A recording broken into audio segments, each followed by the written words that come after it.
Thank you for staying tuned to Citizen TV, and this season we are speaking to the cabinet secretaries that have served under President Uhuru Kenyatta. And we are lucky today to speak to James Macharia, who has been a cabinet secretary for Health Docket and later the Transport Ministry. And Waziri, how are you doing, and what are your reflections at this time that Kenyans are getting into the festivities? For us, the issue has been making sure that we achieve as much as we can within a very limited time. As you can see now, it's already December. And next year, by August, we are supposed to be having another administration. And so our task is to make sure we move as quickly as possible, making sure the milestones we have promised have been achieved and realized. If you say you're going to do A, B, C, D, making sure that as much has been achieved, because we are implementing what is in the manifesto, and Mwananchi is very keen to make sure that they get what was promised. And let's step back a little bit to almost 9 years ago when James Macharia, right? Yes. We didn't know much about you, at least in the public arena. Then we hear that he is going to be our cabinet secretary for health. What was that, and what do you remember of that particular day? I remember everything, everything, because it was such a shift, a big shift, that here I am. I have never worked in government. I've been in the corporate sector, and then all of a sudden you get invited to join government, not for any other position, but for the minister, cabinet secretary. And so it took a bit of hours for me to basically digest that, make sure that I really was committed in my thought that I was going to accept the position. But on reflection, I said, look, these opportunities come once in a lifetime. Once in a lifetime, because it will never happen again. Sure. So I said to myself, yes, I'll leave the bank. By then, I was 54 years old. And so I said I was going to have retired from the bank anyway in 6 years' time. And I said I might as well now commit those final years to serving government and serving the people of Kenya.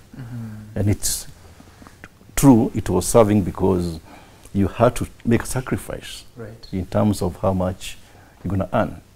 And this is something which you have to share with your family. When I joined, my salary went to 20% to what I was getting in the bank. So a slash of 80%. Down to a slash of 80%. But then balanced on the fact that it was a chance in a lifetime to serve. You know, frankly, even if it was 10%, I was still going to join government. Right. Because I'm happy with the opportunity I was given. Right. And of course, you're doing that with the benefit of hindsight. But on that particular day and the days leading to that, what was happening? Because, I mean, it's a call, yes, but it doesn't just come. There has to be work that has been done. What was it for you? Well, as you know, the president had just won an election, together with his running mate, the deputy president. And so they were trying to craft a government, a team. And to do that, of course, they requested CVs from various people.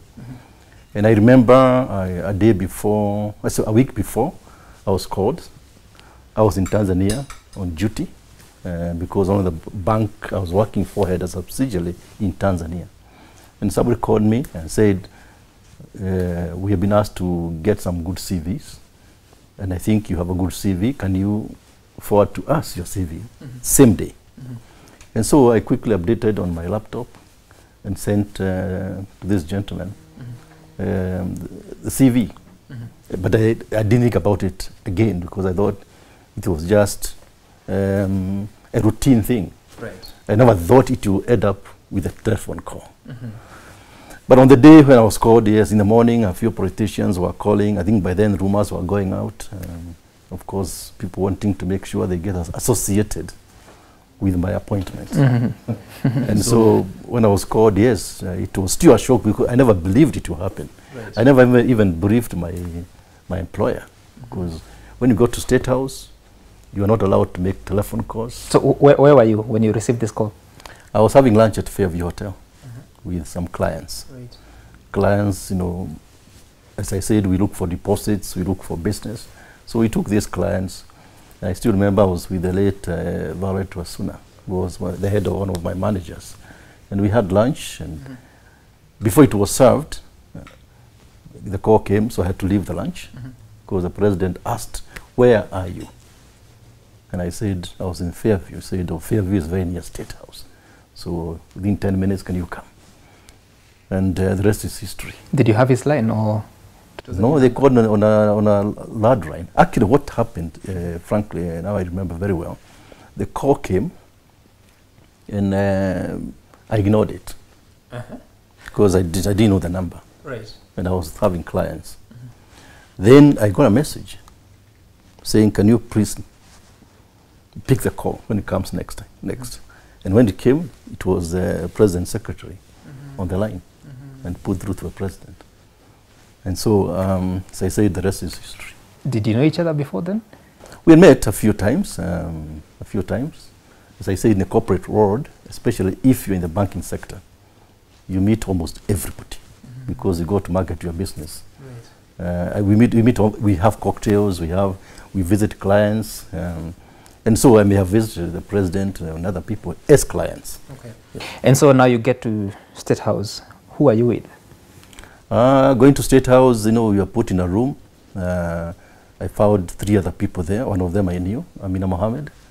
The other ones I didn't know, CS Rotich and CS Matiang. And we were just there looking at each other. Nobody is saying anything, because we don't know why they are there in the first place. And so we, only towards the end, when I think they came and said, "The 4 of you prepare some brief citation, because we are going to announce this evening about your appointment." So you had to put us 2 or 3 paragraphs. Our next nominee is James Macharia. Mr. Macharia was born in 1959. He was top in his class for both O-levels and A-levels. Attained a BCom with honors in the University of Nairobi in 1983. On merit, he was selected by Deloitte & Touche to train as a chartered accountant in London. Mr. Macharia is also a qualified CPA. There was no sort of an interview before then? There was, actually. Like I said, you are called individually. Okay. Individually. When I was called, I found the president in a certain room with the deputy president. And he asked, would you like to serve? Of course, you can't say no. It's a special honor to be asked in the first place. And what really struck me was they even announced the ministry. Said you'll be nominated rather, to be CS of Health.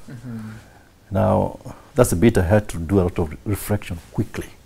Because from a corporate sector to health, those are 2 different worlds altogether. But eventually I realized that, look, this job is about management.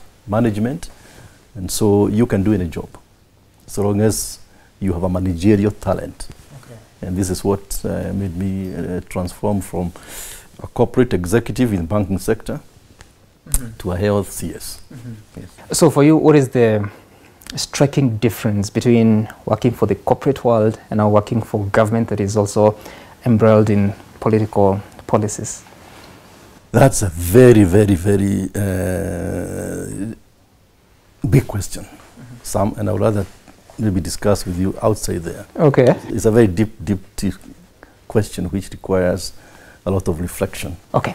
All right. I'd like to lead you outside. Show me there. Yeah, thank you. Please. Okay. Right, Waziri, talking about the difference between corporate and coming out to work for government? What is it? It's a very big difference because private sector and government requires a different perspective.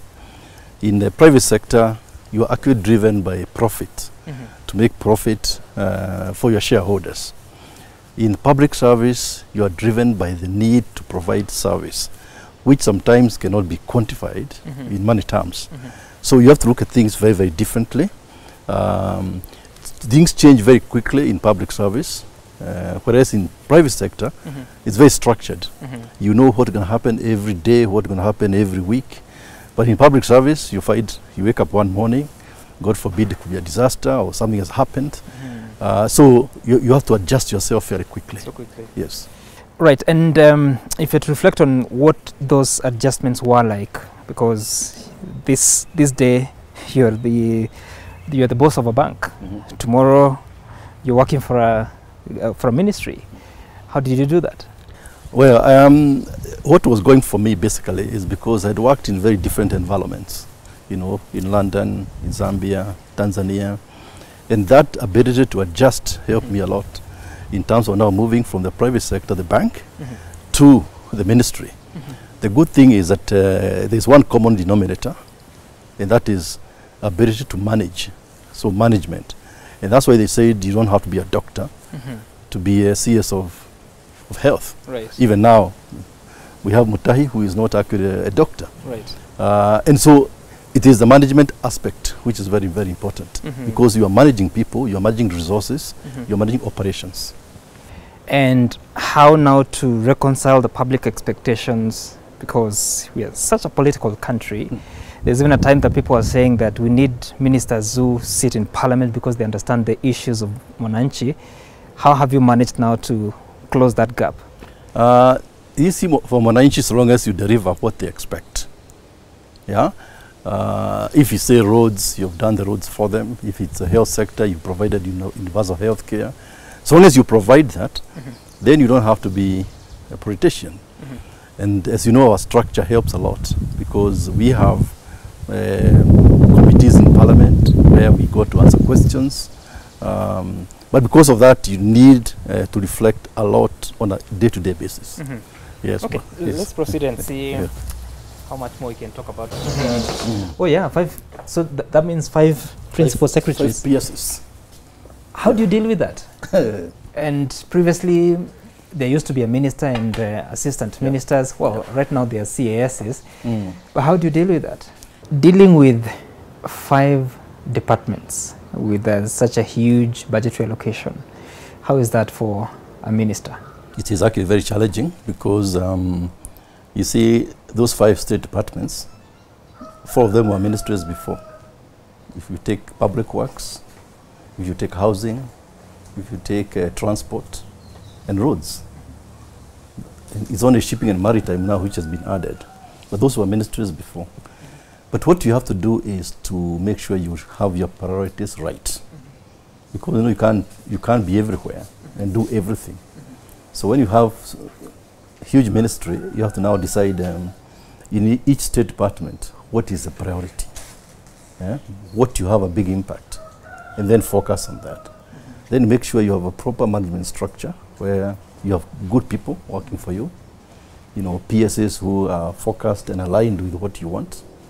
Then it becomes a lot easier to delegate and to make sure you go as and when it's necessary to have meetings with them.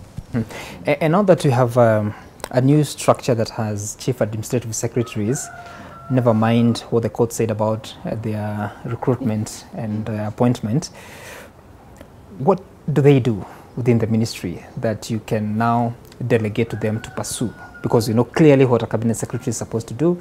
We also know what a principal secretary is supposed to do. How about CASs? Well, I think, you see, a job, Sam, is what you make it to be. You can decide to make a job very, very high impact, or you can decide not to do anything.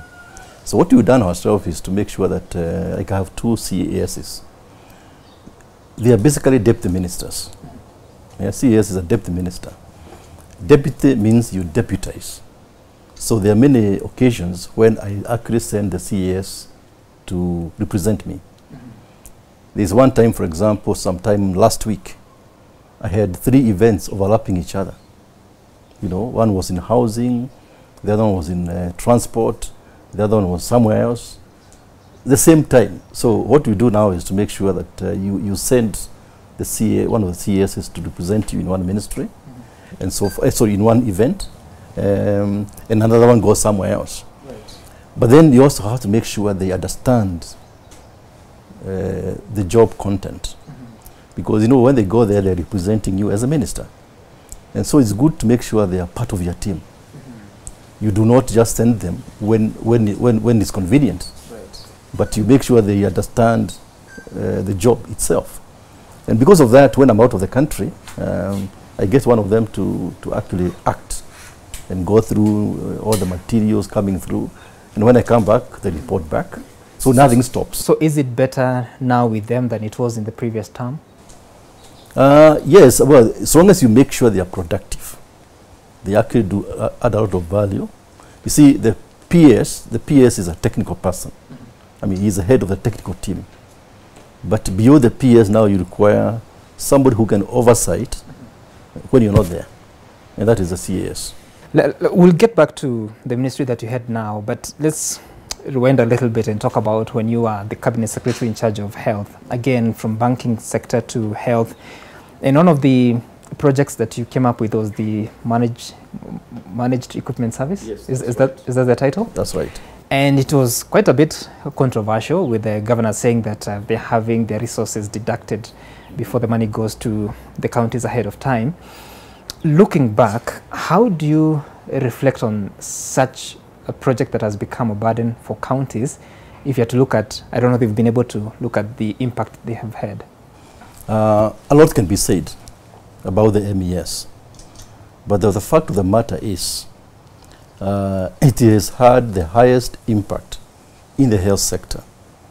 And now with the issue of COVID, some can tell you, if we didn't have the equipment which we've had taken to the counties, we could have had a very serious challenge. You even had when the president was reading his State of the Union address, comparing, for example, how many ICU beds were there on this date, 2013, and how many ICU beds are there now. How many dialysis machines were there then, and how much are there now. It is because of MES. And there is not a burden to the county governments at all, because this was extra money which was allocated by national government to pay over time. The controversy came because some of the governors wanted to do the procurement. And this is a fact. The fact that the procurement was being done on a wholesale basis by national government, some of the governors did not like that. They wanted to do the procurement for reasons which your guess is as good as mine. And so this is what brought the controversy.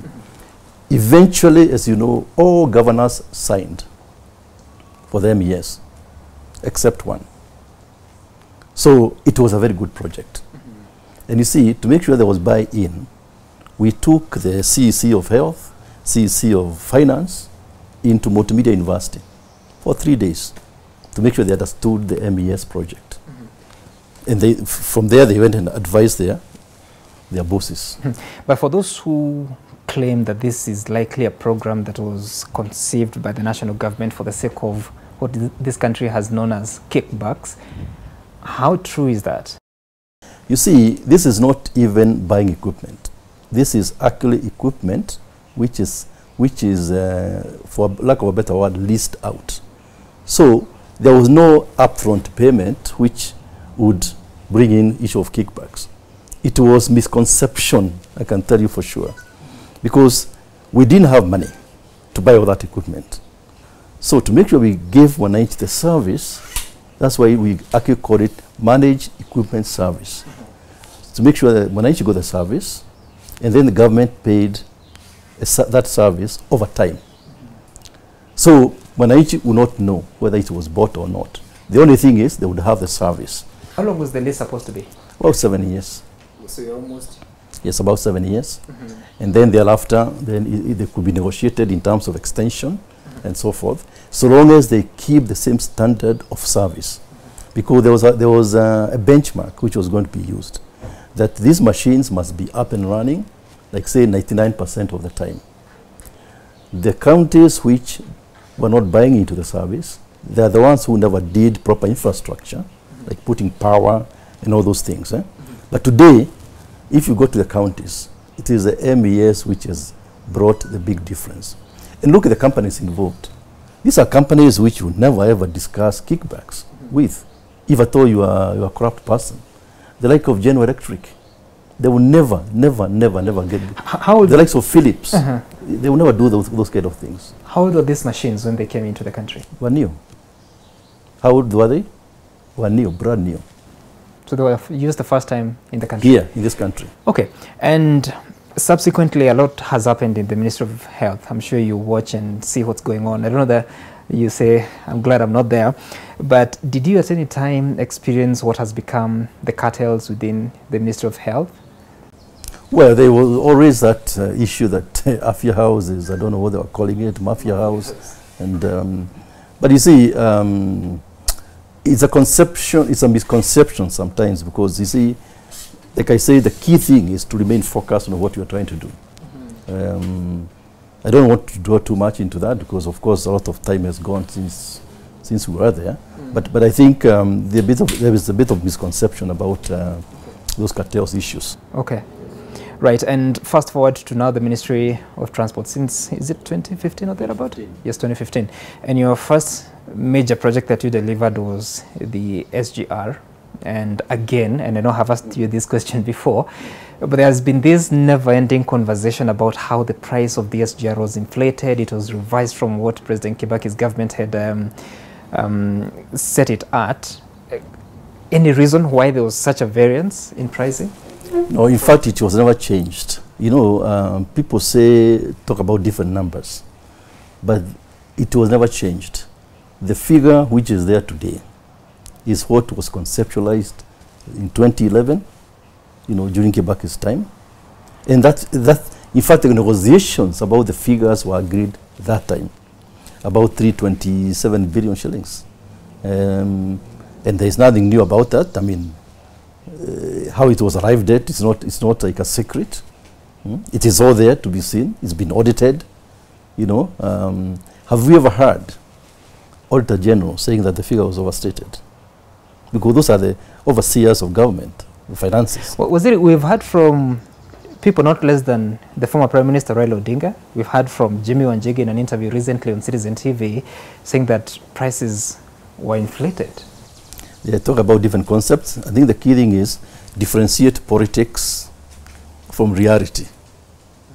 And I would not like to comment on what Jimmy Wanjigi or others have said, but what I would like to say is that let's differentiate between the facts and politics. You know, today you can come up with an argument that this thing is costing so much because you want to score politically, right? But what I can assure you is that in terms of the structures in government which ensure that there is value for money and that public finances are according to what it was meant to be, those confirmations have been done by the Public Accounts Committee, by the Public Investment Committee, Auditor General.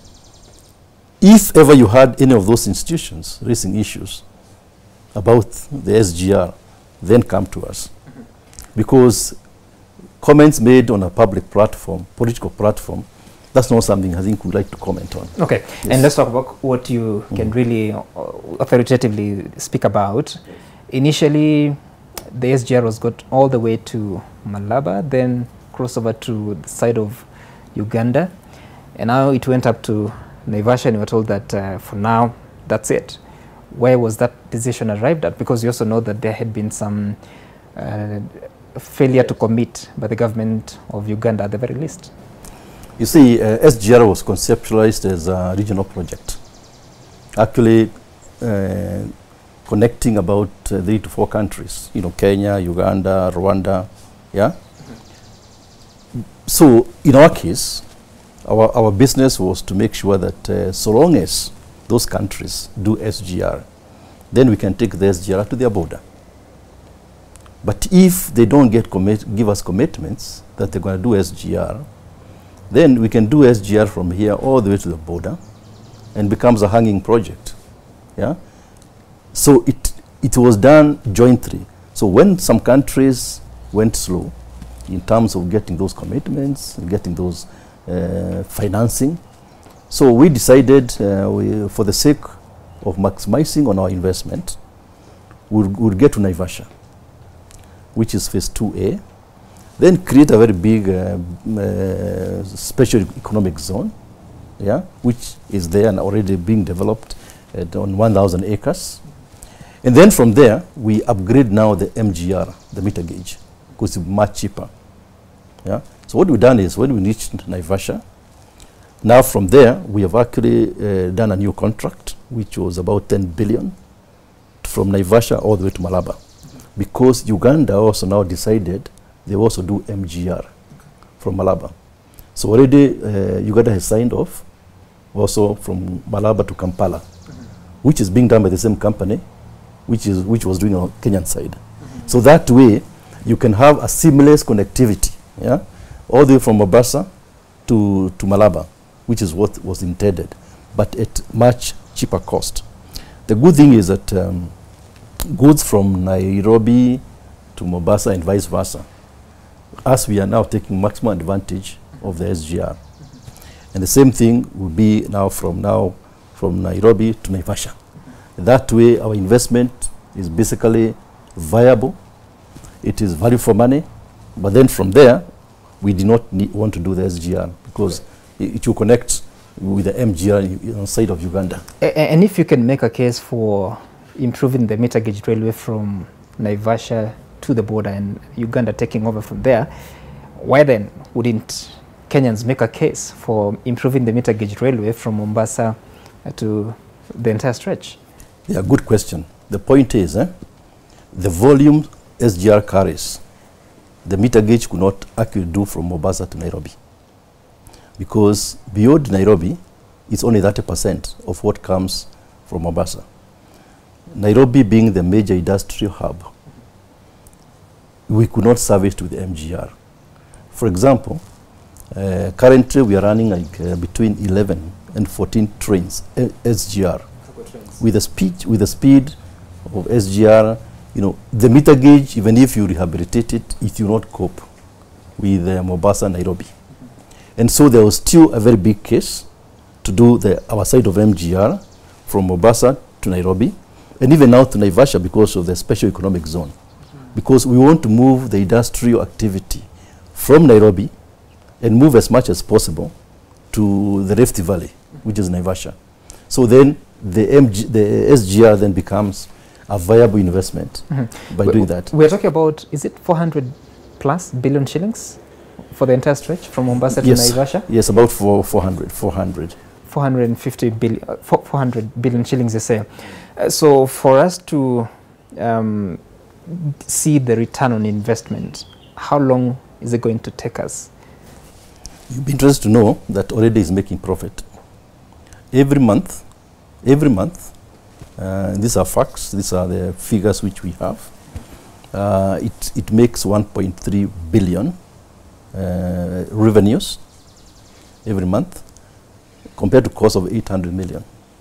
So every month it's making about between 300 million and 500 million in profit.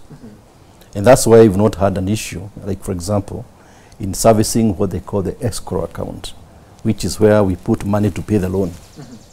That's why we've not had an issue. Okay. There's been no defaults. So it is actually making profit even before we connect now with the MGR to Uganda. What is the rate of repayment that is required every those are the numbers with the Treasury. Okay. I think it's about 25 billion or thereabouts. Every year? I think about 25 billion. So that's about 2 billion shillings every... Yes. Then therefore it means even if you're making a bit of profit, which you're putting at 500 million shillings, it's still not sufficient. But you see, when you say loan, that's capital. Okay. What matters is the operational account. You see, today, take for example this house. I can be told to repay it within 10 years, for example. It doesn't mean that the rent I'm getting should be able to equate to that. What is important for SGR is to make sure that the operational account is positive. Right. Because this is which determines the viability of that business. Upon the payment of the loan, this cash flow then becomes available to government because it will be there after paying the loan. Okay. I'm just asking that question for the sake of Mwananchi to understand, because they will look at it on the face of it that we spend this much, we are paying this much every year, but this is what we are realizing every year. So they see that disparity. I don't know how you can make them to understand. I think what, in simple terms, what I can tell Mwananchi is this: the bottom line is SGR profitable or not? That's the bottom line. Currently, it got excess cash flow from 1.3 billion revenues compared to about 800 million in costs. So there is a buffer which is going towards helping repay the loan. Upon the repayment of the loan, all these revenues will be available now to the government and the people of this country. But you're not clear on when that will be? Yeah, those details, of course, are with the Treasury. All right. In terms of the length of the loan period. And Waziri, there are so many projects that your ministry has undertaken. If you talk about the roads or the construction of the port in Lamu, but there's also that reliance on Chinese companies to do the construction. And I remember in November 2020, I spoke to the former leader of majority, Aden Duale, and he was saying that there's certain clique of people that took the country to China, and the driving force was kickbacks, that there would be 10% of the negotiated contractual value that would come to certain figures in the country. How true is that? Well, maybe Duale can answer that because he knows where his figures came from. But what we do, Sam, is for any project, we go through a very, very competitive process, and we make sure we do not spend more money than we have to. So if some of those projects are won by the Chinese, it's because their bids are a lot more competitive. And I give you an example. We have this road from Keno to Marwa, which was open for competitive bidding. Lot 1 from Keno to Sagana, it's being done at a cost of about 7 billion. From Sagana to Marwa is being done at 6 billion. Total about 13 billion. Now, look at the bids which we got. When you open the bids from Keno to Sagana, the winning bidder was at 7. We had some European companies, which I will not mention, who had gone all the way to 18 billion. 18, 1-8. So when people say we are giving Chinese, am I going to give a project for the sake of not giving Chinese at 18 billion when it could have been done at 7 billion?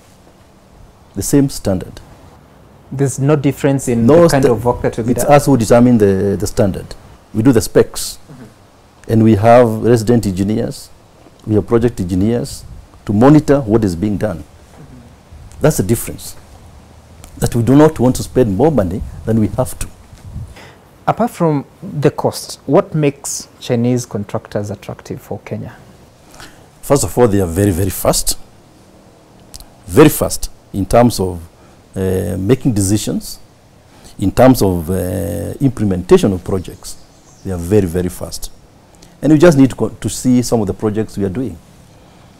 This expressway, which I believe I'll take you later on, it was launched by the president, October 2019.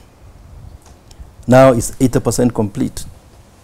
At the same time, we were discussing with another consortium, European consortium, to do the Riloni Mau Summit.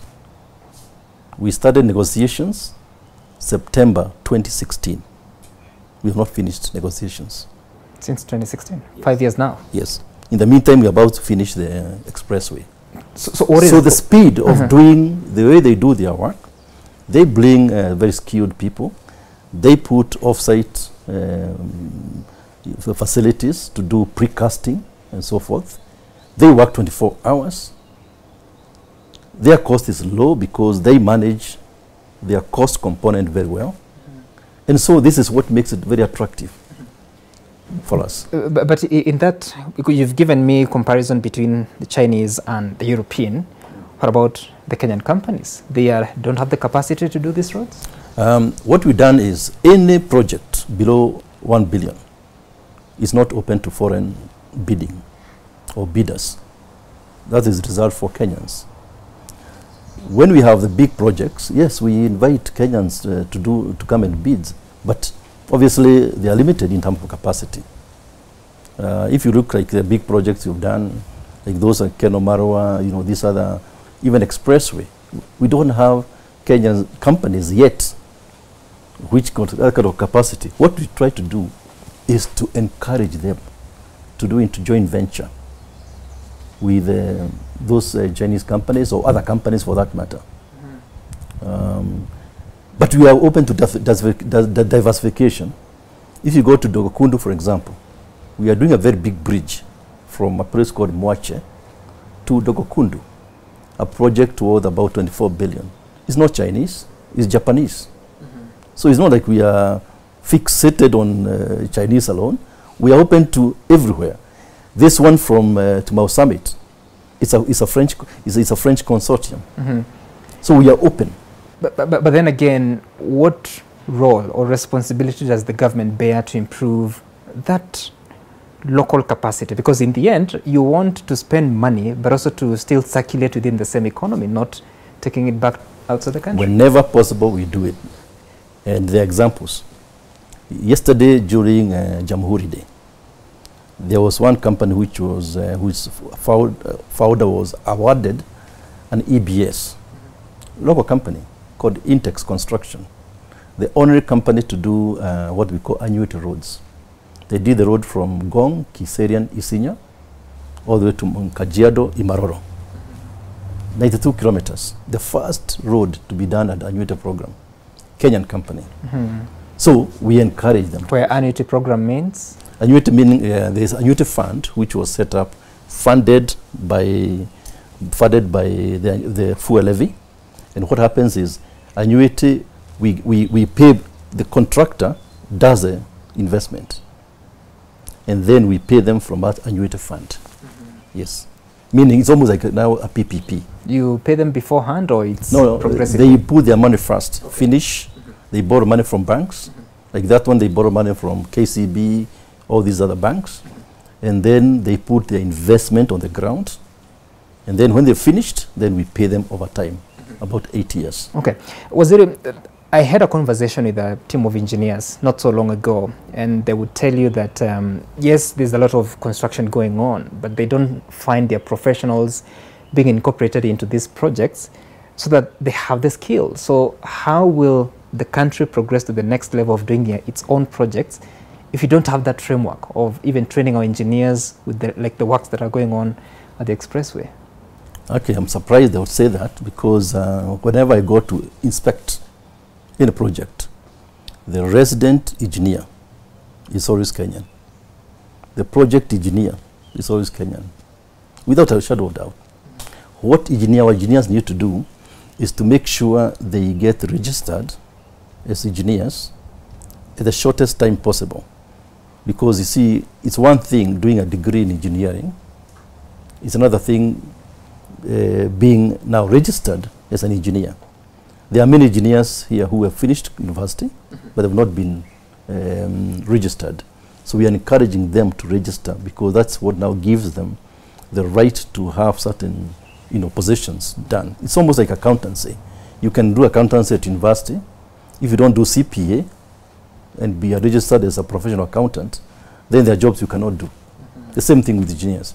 But a lot of projects everywhere, whether it's expressway, I can name the engineers who are doing the job by name, Kenyan, supervising the Chinese. At what level? Senior level or mid even level? GM level. But for the middle level, you have been to the SGR, not SGR, Expressway, and even now they are working. You wish I would go there, you tell me how many Kenyans you see there. They are everywhere. Are they engineers by training, or these are people who've gotten opportunities because of their technical skills? No, the engineers. I mean, of course, there is a brand. Some of them are qualified engineers, others are technical people. Okay. Yeah. The good thing is that with the Chinese, we have reached an agreement that they would train Kenyans on an ongoing basis. For example, we sent so many engineers to what they call Beijing Jiantong University. There are at least 100 there already, training to become professional engineers. Okay. And they get degrees. They spend about 1 year learning about Chinese language. But they are there. That's a framework agreed. And we actually had a proper send-off.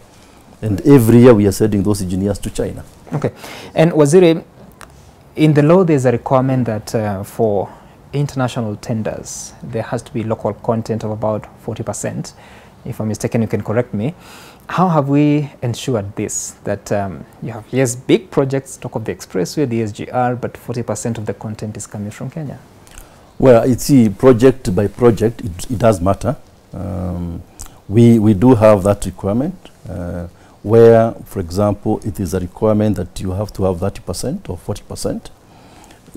We invite Kenyan companies to get in joint venture with these companies, so that 40% is for real and can be measured.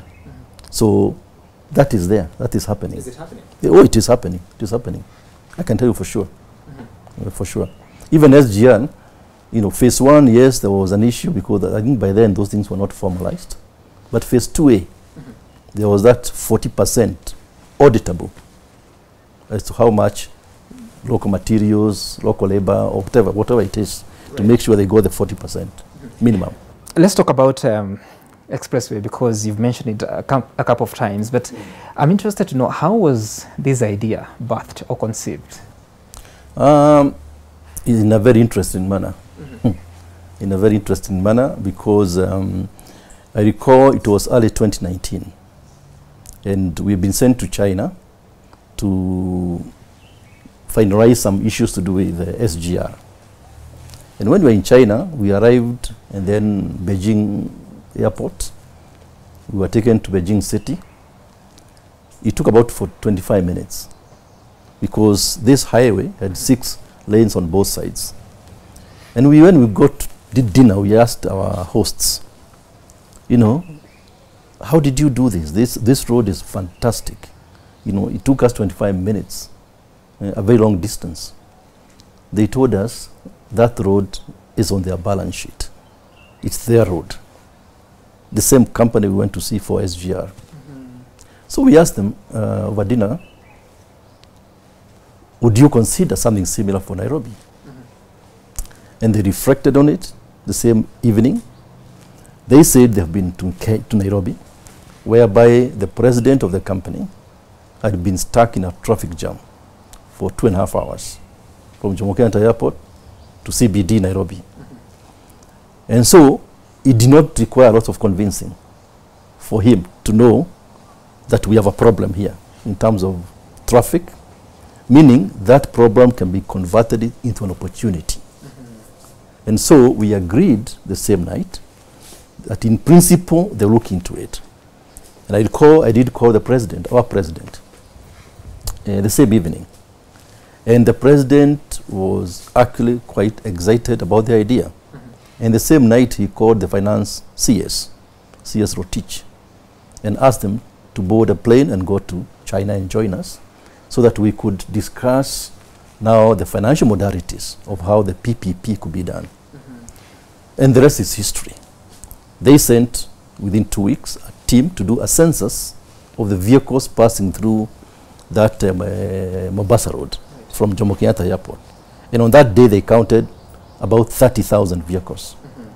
And so with those numbers, they fitted it in their model, financial model, and we confirmed that indeed it can be a viable project at a PPP.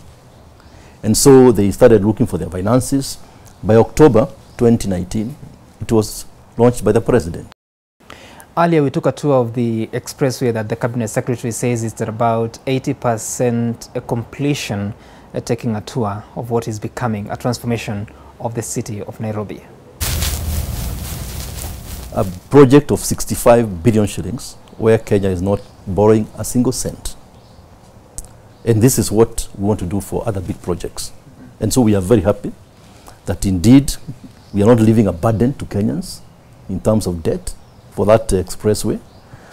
It's going to solve a big problem. Going to the airport was going to be take 20 minutes. But also more importantly, it was a link which was part of a bigger road.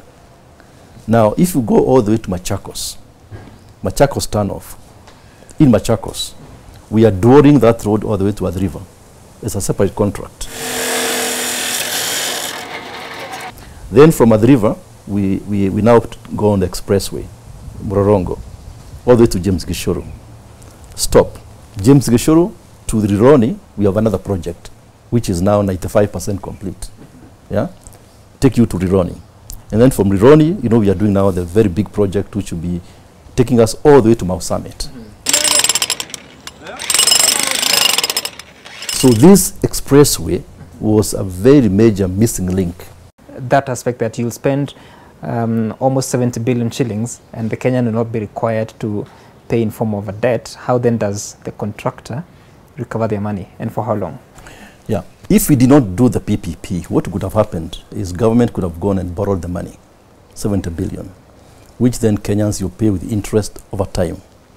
By doing the PPP, the contractor becomes the investor.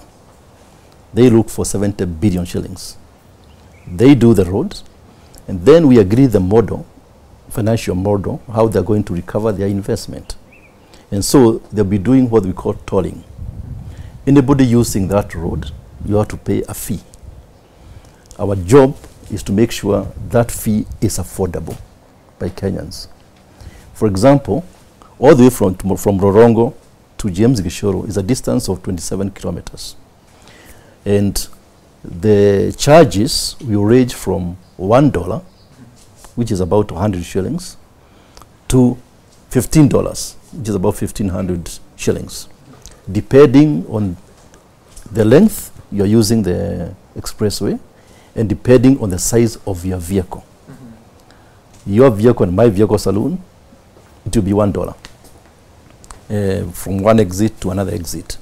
If you're bringing a very big truck, which also be using the same expressway, then they can pay up to 1,500 shillings, which to them is a commercial thing.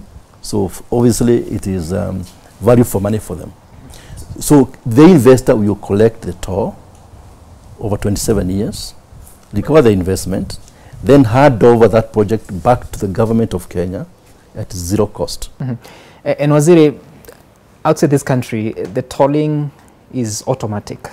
You get into the road as you exit. Then how will this one work so that it's possible to tell for how long you've been on the road and the actual amount that you should be charged? Exactly what is happening elsewhere. It's actually, it has to be electronic, whereby we shall be getting a professional toll operator. They do it in their own countries. So what they do is they develop even a card, which you load money in it. And then they give you a chip, which is actually attached to your vehicle. So that chip, as you approach the barrier, it reads how much money you got on the card. And then it opens up. And then you drive on. And then your card gets debited. So that over time, then you have to recharge it again. That's exactly what happens. If you don't have money? You don't have money, then it doesn't open. The body doesn't open. There will be a traffic jam. No, then you shouldn't be there in the first place. Interesting. But I find it interesting that this is an idea that was conceived on a dinner table, and within a very short time a decision had been made. So I wonder, is this how government works, and how do you then conduct feasibility study on the side of the government of Kenya? Well, you see, what we agreed on that dinner table is in principle agreement. Thereafter, there's a lot of work which has gone into it. Like, for example, you have to do the designs, you have to do feasibility study.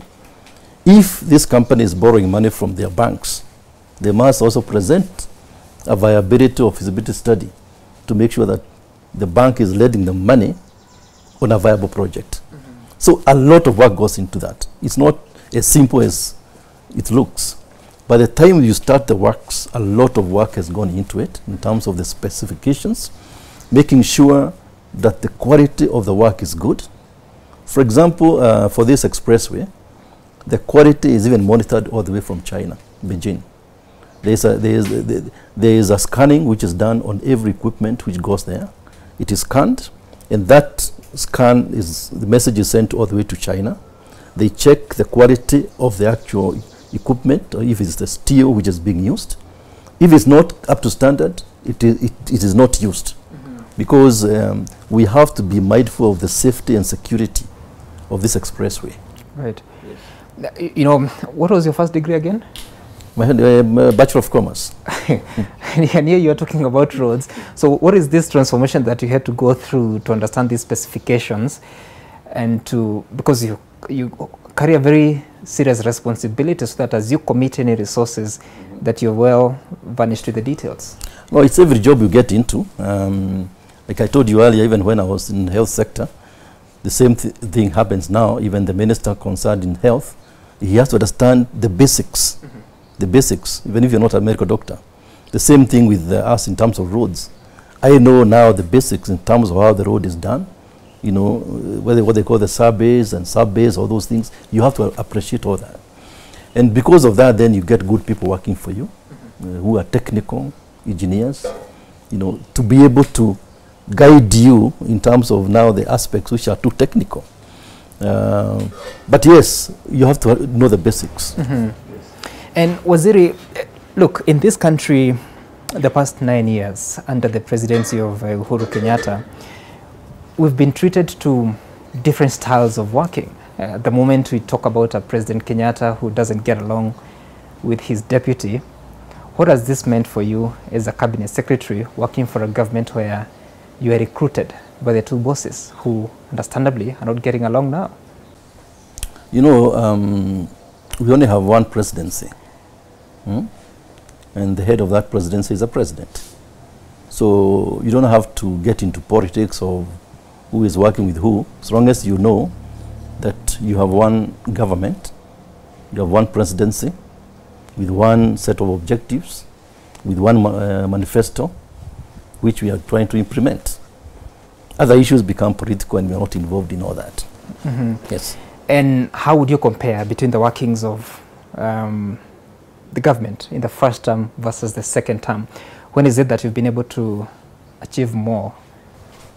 You see, if you get into a new administration, in 2013, it was a new administration, yeah, from the Kibaki administration. What happens is, the first 2 years, there's a lot of planning which go in the first 2 years. Like I remember, we were taken to Mount Kenya Safari Club, all of us in government, to do planning as to what you're going to do in each of your ministries. So you can say, and this applies to every government, even the next government which will come, they'll have to spend 1 or 2 years just planning. So 2 out of the 5 years. So you're left with 3 years. The second term is when now the engine is really running, yeah, because it's a continuation of what you're doing in the first term. So naturally, without argument, objectively, most work is done in the second term. That's why you find, like now, for example, expressway, second term. These roads we are doing, we have done now 10,500 kilometers of roads. In the first term, I believe we did less than 4,000. Because we are conceptualizing, like now this is a subject of low volume CO roads. It's a new concept which we came up with, to be able to do very many kilometers of roads. It was conceptualized, I think, around 2015, 2016. Right. Already 3 years are gone. So most of the kilometers of roads have been done in the second term, naturally, because that's when the engine is running very, very fast. That's why we, every day which goes, we have to know what have we achieved. Because come August next year, many of us may not be in the next government. Right. I don't know. Right. Yes. Nobody knows. Nobody knows. What's the relationship with the Deputy President like? Well, he's a Deputy President. I'm the CS. What's your relationship? He's a Deputy President. I'm the CS. That's the relationship. When is the last time you spoke to him? Well, I spoke to him yesterday. Before yesterday? No, yesterday we met in State House and I said Jambo. Yesterday was Jamhuri Day. So we discussed. So, but other things we may not want to go into all that, but I spoke to him yesterday. Waziri, you spoke to the Deputy President on Jamhuri Day, which was a state function. But before then, when is the last time you spoke to him? Well, I don't think I keep a tab as to when we speak. And so, yeah. How often have you been able to meet within Cabinet lately, especially for 2021? Meet what? Cabinet meetings. Well, we have cabinet every 2 weeks. Every 2 weeks we have a cabinet. Chaired by the President? No, there's an NDICC. The Matiang'i-led committee. Yeah, and we go through cabinet memos. Yeah. And how much of that has had the input of the Deputy President? Well, he's not a member of NDICC, so... If you had to reflect on that, because, I mean, the workings of the government, and I'm sorry if this is uncomfortable, I'm asking because you're the only man amongst the few that are here who sits in cabinet, but Kenyans imagine that they would have a cabinet that works towards delivering to the people, where the president and the deputy are working towards the same goal, and now we're at a situation that is not happening. And if you had to look at the sentiments that have been in the political circle, it is evident. Does it affect you and how you do your work? Not at all. In fact, like I said, to us, we are guided by the objectives we have set. You know, we are guided by what was committed to Kenyans, by what was in the prospectus, by, for example, how many roads, kilometers am I supposed to do? That's what guides me. And if I have a project, I bring it to NDICC, and it's approved, and we move on. So, in fact, we have moved faster, like I said, in the second half, because we are looking ahead and saying, time is limited. So we have to work 24 hours. We have to work Sundays. Today's a public holiday. We have got to inspect these projects. So what happens outside our job description is not this for us to comment. To us as CSS, we are guided by what you have committed to do. We have one presidency we report to, so we don't have issues to do with the political arena, what is happening out there. We are not employed for that purpose. We are appointed to deliver, and this is exactly what we are doing. There is a perception out here that different cabinet secretaries are allied to different personalities, like yourself, and others allied to the president, others allied to the deputy president. Do you feel the impact of that? Because it's okay for people to have preferences, but do you feel the impact of that as you do your work? Well, I don't think that's the real situation, Sam, because we have only one appointing authority. So I'll be surprised if somebody is allied to anybody else other than the appointing authority. We are allied to the person who appointed you, and the appointment was done by the president. So if there are people allied to other people, I think that is something which I'm not aware of.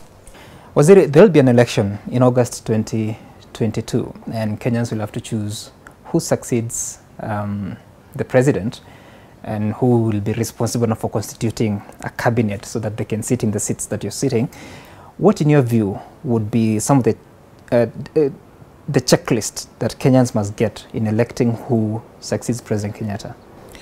Well, the most important thing to note is that you cannot finish all the work in 5 years or even 10 years.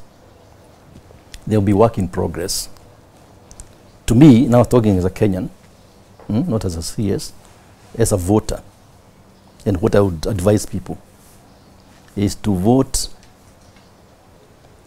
the people who ensure that there is continuity on what we are doing now. If, for example, I'm going to launch Nakuru, this Nairobi Mau Summit Road, it will be done next 4 years.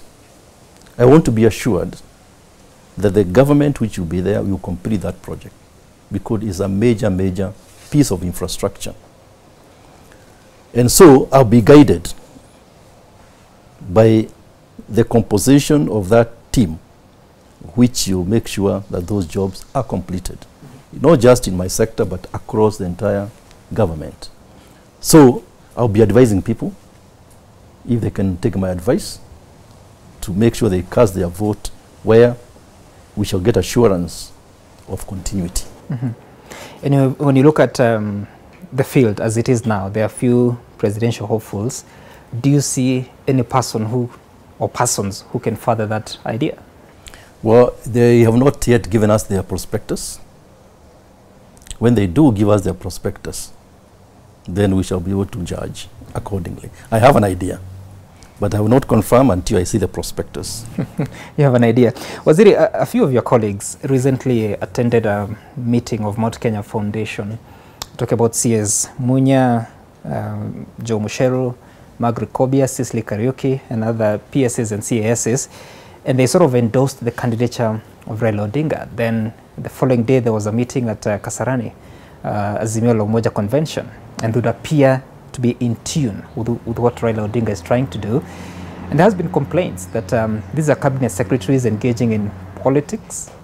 How do you respond to that? Had you been in the country, would you have been one of those attending? Well, I think the first thing to note is cabinet secretaries are not prohibited from doing politics. As per the Constitution, what I understand they are prevented of doing is having political posts or political party posts.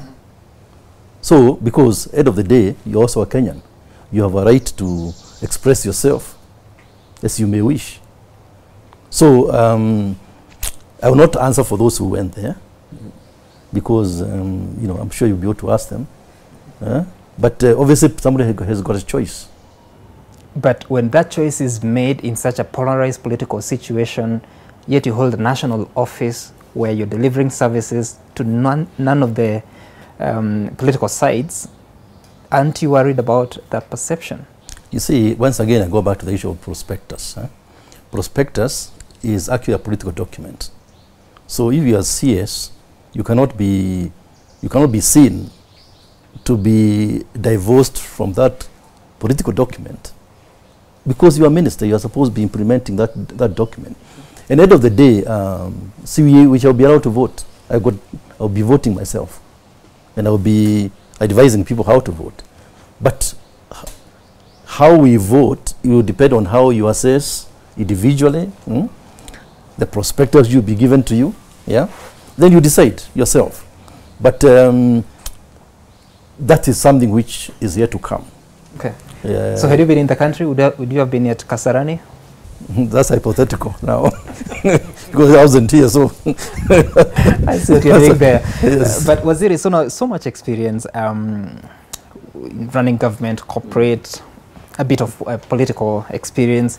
Where do you take all this? Because in August 2022, you'll have to leave because the term of President Kenyatta is coming to an end. What next? Well, the first thing is to make sure we go as far as we can, God willing, up to August next year. You will know, if you're a public servant and you want a political position, you must resign around February. So you know a lot of things will happen on that day of the 8th of February. And I bet you'll be running a very huge headline the following day, because you will not need to ask anybody. It will be there for you to see. So hopefully you can be patient enough for another 2 months, and then you'll see what will happen. Really, Waziri? What are you thinking? No, 2 months is a long time. So you asked me about last week, about Azimio. Yes. And frankly, if I was there, I could have gone, yes. I could have gone to listen to what was being said. Because you also have to make an informed decision as you move forward. Why not? So does that say anything about your political leaning? No, I just going to educate myself better. To know the future of what people want to do. Was it you can get educated from TV? But come February, the 9th, I suppose you know everything, because people have declared their position. No, Waziri, you're saying that you'd have gone to Kasarani for the Azimio la Umoja. You know, you can actually attend that and follow the proceedings on TV. Citizen TV was carrying it live. So does that say anything about your political leaning? That's what I'm asking. No, you see, the same thing with Jamhuri. I could have done it on TV, but I went to Jamhuri UHURU Gardens. So the same argument. So you want to be there, part of it. It's better than seeing things on TV. So yes. When there is a Hustlers Convention, will you be in attendance? You're saying if. I don't know whether there will be one or not. It all depends on what to be the plan for that event. Once again, it's hypothetical because we don't know whether it will happen or not. Okay, that's hypothetical. But what do you think about the idea to improve the economy through the bottom-up approach? I don't know. I can see now you are digging deep. Answer my question. Let us see the prospectus. Me, I don't want to comment on what people say on rooftops of vehicles. Yeah? They do rooftop. They say anything. Me, I need to be informed properly by reading a manifesto of somebody which outlines all those economic concepts, and I see how it ties up. Then I can educate people who I talk to properly. But so far, have you seen a document? There's so little time. I'm just wondering how you do the educating the people. You come from Murang'a County and you're not telling me you're going to walk the full stretch to August 2022, or you're thinking about running for political office or going back to the corporate world. Where's your heart? You see, there's a reason why that date was set 6 months before election. There's a reason why. If there was no reason, it could have been left open. Or they could have said, you have to resign 1 year in advance, in which case by now you have known. So if they say 6 months before election, there's a good reason why it was set on that date. So why can't we wait for that date? Because it was objectively determined that 6 months is a good time for people now to be out there to do their politics. If it was not set 6 months, it was set 1 year, I could have dropped my work and going to the field to do politics at the expense of my mandate to deliver. So let's focus on what is before us. Let's focus on delivery. On the 8th of February, we shall decide. We were supposed to be taking this water, so maybe you can help yourself. We shall decide. And I have to say that I find that pretty interesting. But as you say, we'll wait. Let's just wind it down. And so now here you are. What does the family think about what you've done, and what should be your next course of action in public life? The family certainly have been very supportive, because 9 years in government, you sacrifice a lot in terms of time for your family, in terms of even your own health. You sacrifice a lot. You don't do exercises, which you used to do. I don't play golf. I used to play golf. So you sacrifice a lot. And so that's why it's good to reflect and decide the future. Do you want to continue, or do you want to change direction? Yeah? Because either way, you have to look at all those aspects and decide, is it time to change direction, to go back to private sector, to do this, to do that? That is something which we are thinking about. And very soon we shall decide. Yes. And your children are now grown. What are they thinking about their father and how to Is it emulate or take a different trajectory in their lives? Well, thankfully now my kids are grown-ups, got 30 and 26-year-old. They can make decisions appropriately. I joined government when they were fairly young, and so unfortunately didn't have enough time for them to grow up close to us as much as what I could have wanted. And so the way they think is that, yes, they know we've worked very hard to be where we are right now. And to them is to encourage them to make sure they also serve the nation when their time comes. But yes, I would like to have a lot more time with the family. I would like to have a lot more time for myself,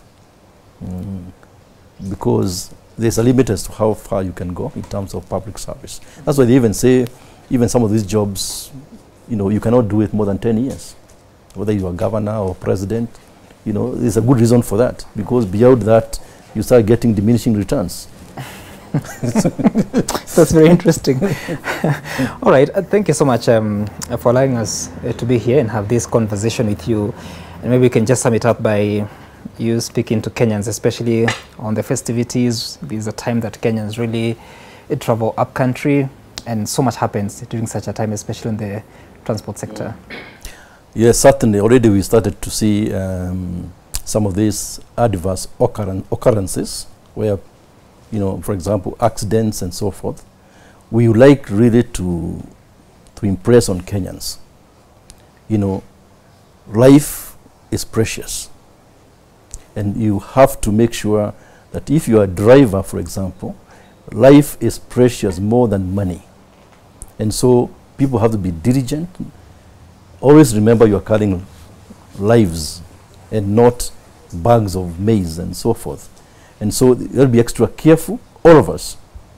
There'll be festivities, people get carried away with drinking and so forth.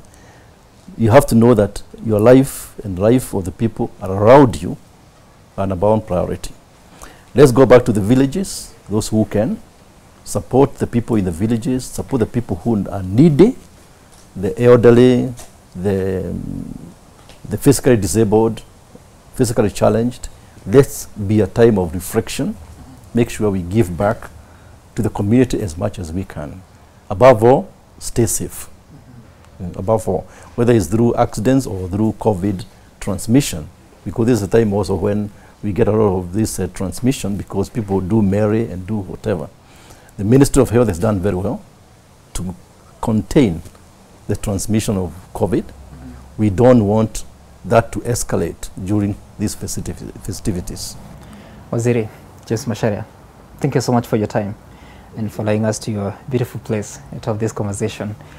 And we hope to do more, especially when you make that decision come 8th. Only 2 months from now, I'll call you for a briefing. Okay.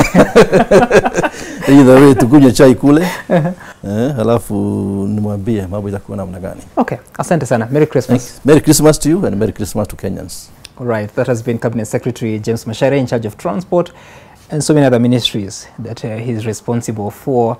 A very huge responsibility that he has, and he has been working with the government of President Kenyatta since 2013 in 2 different ministries.